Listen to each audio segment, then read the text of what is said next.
Thank you so much for joining me in this series with Authority Magazine and my organization, the Undivide Project, as we are uplifting people who are doing the good work, the hard work in climate justice and sustainability and working on the digital divide to attacking the tough topic of food sovereignty, which is something that you're working on.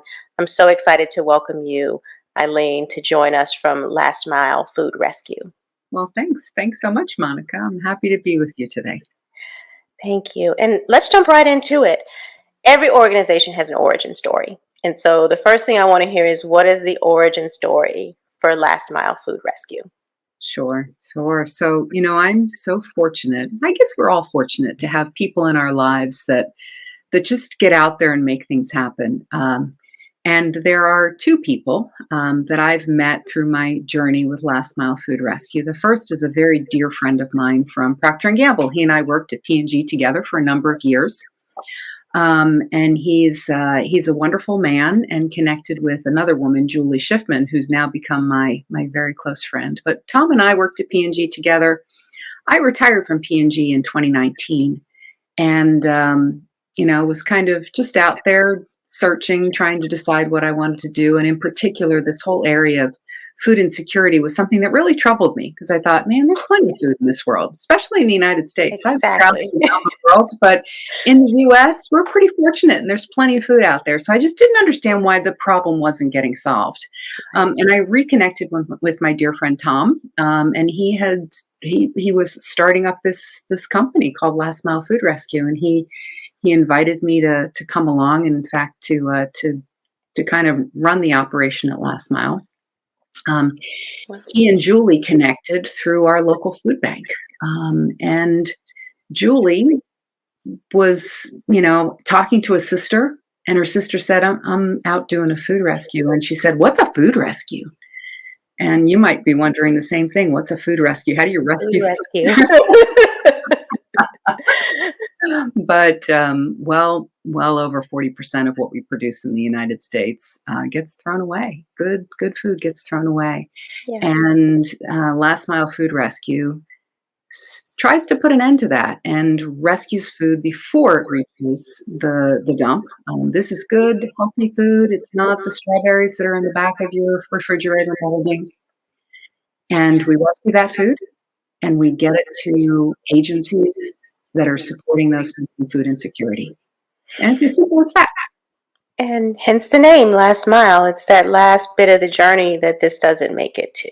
Right? When we're talking about rescuing food, is that it's imperfect, so it doesn't meet our beauty standards for some grocery stores, or it's overproduced. Or I've even read stories where farmers just don't have the means to transport overage from where they are, right? Because the US is also a big country, and transportation and working out that supply chain is a big issue. And so it really is that last stretch of the way from those gaps in our food supply chain to food banks and agencies and organizations that really need it. Is that Yeah, exactly. And thanks for recognizing that about our name.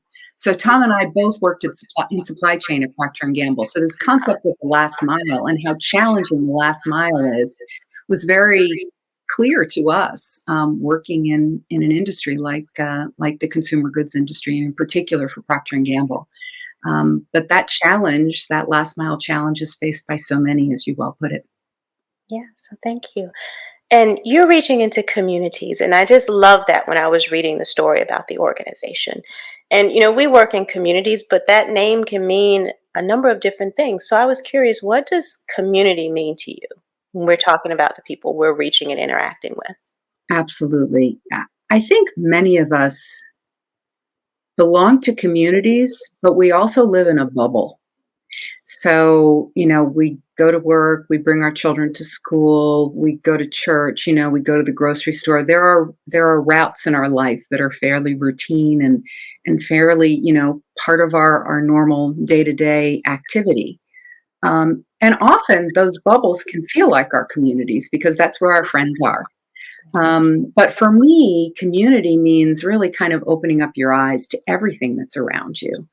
when I left Procter and Gamble and started to do some more volunteer work, some more outreach, and in particular, the first couple of food rescues that I went on, I visited parts of Cincinnati that I'd never been to, despite having lived here for so many years. And so, community is really not just those people that you're interacting with on a regular basis, the people you work with, people that your children hang out with, but everybody that makes up this diverse society, this place where we live, wherever that living might take place, and just being able to recognize that, despite the fact that people might not go to your church, they might not shop in your grocery store, they're still part of your community and offer something wonderful to your experience every day.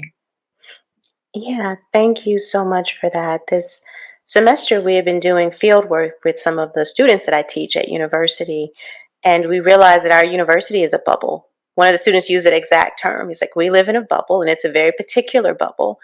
And we are part of this city and we are connected to other communities. And so, how do we find ways to rethink our positionality? And I just love that you framed it that way because we are wrestling with that. And I hope many other people are wrestling with that as we try to work through some of these big topics that people like you are taking on. Yeah, I had an experience with we call our volunteers at Last Mile Food Rescue our food rescue heroes. So I had a food rescue hero contact me. It was someone that I again worked with at P&G, and she said, "Eileen, I had no idea this was in our community."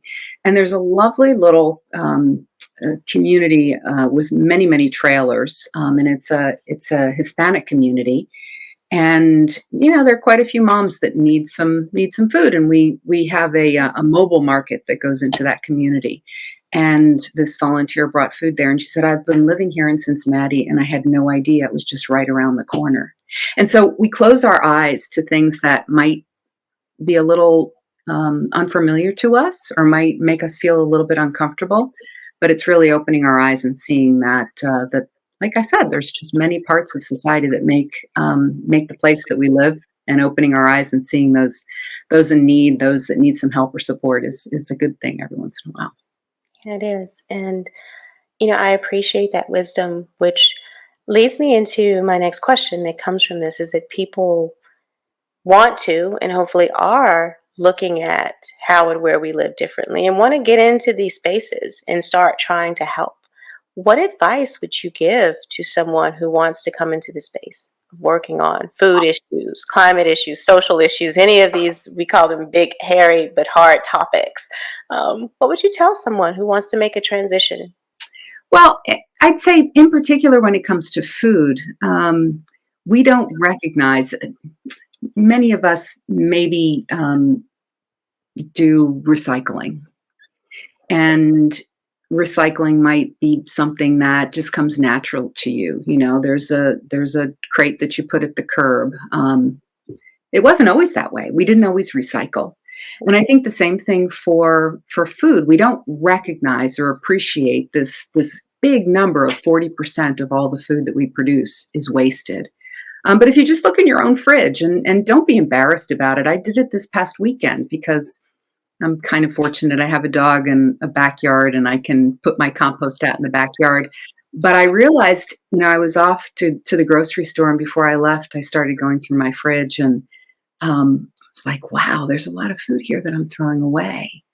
And, in that number of 40%, an awful lot of it is food that we waste ourselves. So just pay attention, just spend a weekend and recognize the amount of food that gets thrown away. And think about the farmer who grew it and the laborer who took it to the grocery store that was selling it, or the manufacturer that put it into another format for you. All of that along the way got wasted. And so just, opening your mind to that experience for you yourself, then you'd be amazed at how many opportunities there are in communities all over the US. I happen to live in a community that's very generous. Cincinnati has a wonderful grocery store. We're the headquarters to America's grocery chain, Kroger, and they have this sustainability promise called Zero Hunger, Zero Waste. So our Kroger grocery store is very definitely donating food rather than putting it in the landfill.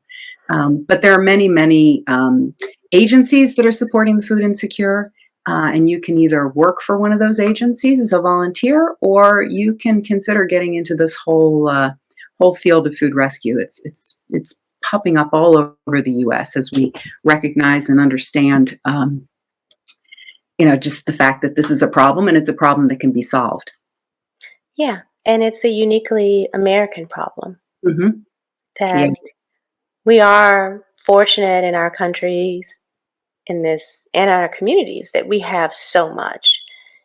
That the outsized wealth in this country and the amount of things, including food, that we produce is incredible compared to what other countries are capable of doing. And if the one thing that Americans are great at is figuring out ways to be efficient. So if we can figure out how to be efficient, we can make some real change. And I have a lot of optimism in that particular part of US culture, that we make people aware of it and give them a pathway to figuring out, just like what you said about recycling. It's like, we'll work it out. And I think there's a tremendous amount of good to be done. So I love hearing um, that you're coming from a corporate environment and thinking about this and applying all of those ways of doing business to what we're talking about. So now you're in this organization and you're working on this problem. We all have goals for what we want our organization to do. What do you want for Last Mile? What does Last Mile look like in the next 5 years? In the next 5 years, I'm very hopeful that we will have eliminated food insecurity in Cincinnati. We know that there's this thing called a meal gap. So you can translate pounds into meals. And despite the fantastic foundation that we've got that was built by our food bank, by agencies that have been in this world of food insecurity for a long time, there is a gap, and it's not filled by um, d- government donations or those kinds of programs. Yeah. And when we look at the amount of food that's being wasted, if we're rescuing only a quarter of what's being wasted, we can eliminate that problem of food insecurity. We can close that meal gap in Cincinnati. So I'm really hopeful. We've been open for 2 years, and we're this year rescuing 3.5 million pounds on an annual basis. Wonderful. Yeah, Congratulations. it's just a tremendous amount of food that we're finding and putting in the hands of those who need it most. And so I'm fully expecting that within the next 5 to 7 years, we'll be able to say that we've eliminated food insecurity in several parts of Cincinnati. Well, you know what? I hope that you do it. I think that you can. Mhm. And I'm hoping that the government at all levels, local, city, state, even the Fed, is looking at this and taking examples from it, right? Mhm. That Mhm. other cities and other neighborhoods can also close the meal gap, eliminate food security, because it's entirely possible for us to achieve. So, one final Absolutely. question. Yeah. What's the one question that no one ever asks you? I'm sure you do plenty of interviews. What's the one thing that no one ever asks? Well, I'll tell you, one of the things that we haven't talked about yet is like, okay, so how do you do it? Like, how do you do a food rescue? And we have an app. So that's really the magic behind what we're doing. We've put technology behind the problem, and a volunteer can see in our community, what's out there, what's a rescue that they can volunteer to pick up, and they will get step-by-step directions from the point of inception of that food. So the donor, directions on how to get to the donor, what they're picking up, where they're taking it to. So it's a very, very user-friendly way of helping people kind of enter into the space and do a food rescue. And so, that's an area where I think every community can put some kind of technology in place to solve this problem, and that's what we're doing here in Cincinnati. Thank you for pointing that out. So, there's an app for that. And There within this app, I'm guessing we have got the organizations and agencies that can receive the food that are Yeah, showing a yeah. need. Mhm. And then there's a donor, and then there are the volunteers who are the connection between the two. And that's Exactly. your food rescue. Yeah, and that's what my company does. We've identified all those food donors.